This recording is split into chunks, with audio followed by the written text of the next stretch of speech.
Some of the most dangerous people in the world don't look dangerous at all. They look normal. They smile the right way. They say the right things. They show up at just the right moments.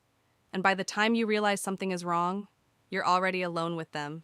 It started at a bar, a summer night, Cubs game on the TV, me and a big group of friends just having a good time. That's where I met Matt.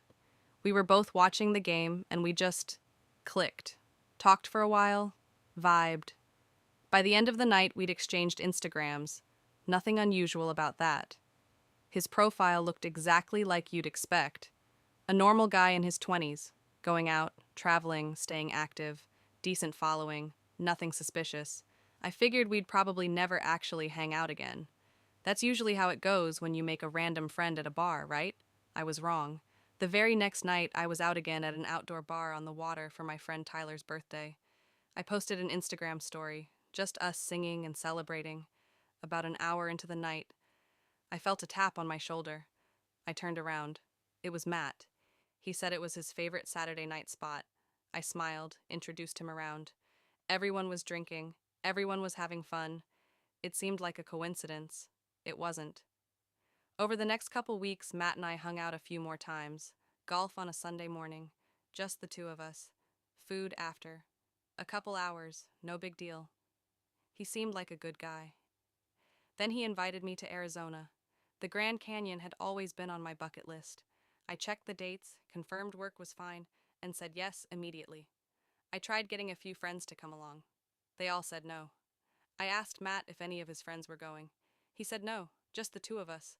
I didn't think anything of it. His Instagram made him look like the most social guy in the room. I figured he just liked to travel. Looking back, I should have asked myself one question. Where were all those friends? We flew out August 15th, landed at night, grabbed food and drinks, and drove to the Airbnb. That's when I noticed the first thing. One bed. I had never thought to confirm how many bedrooms there were. When I brought it up, Matt pointed to the couch. Pull out, he said. Relax, I'm not even charging you. Fine. Free place to sleep in Arizona. I wasn't going to argue. I set up the couch, got comfortable, and fell asleep. In the middle of the night, I woke up. I'm a light sleeper. Always have been. Matt was just walking through the living room to get water. I rolled over and went back to sleep. Simple enough. At least that's what I told myself.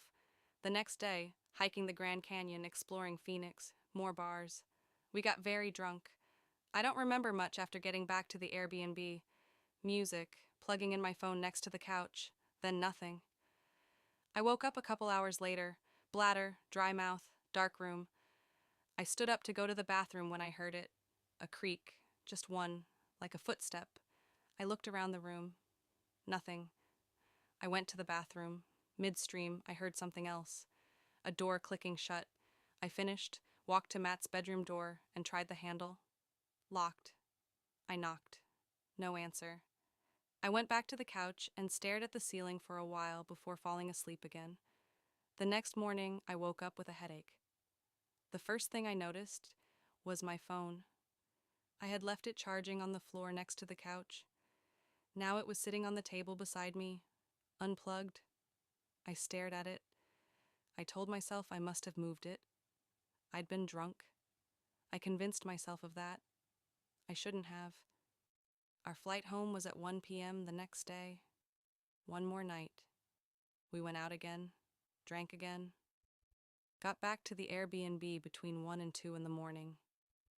This time Matt insisted I take the bed. I didn't argue. I took my bag into his room, said goodnight, shut the door, and didn't lock it. I fell asleep fast. Then I woke up. I didn't know what had woken me.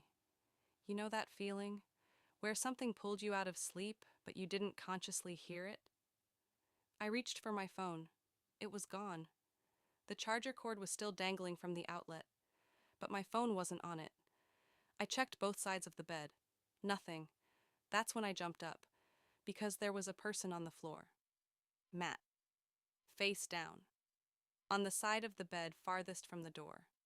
He looked up slowly, acting groggy, acting confused.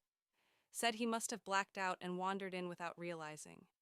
I told him he took my phone. He said to check under the bed. He reached under and pulled it out immediately. No searching, no hesitation. Immediately. I stared at him, and for the first time, I saw him clearly.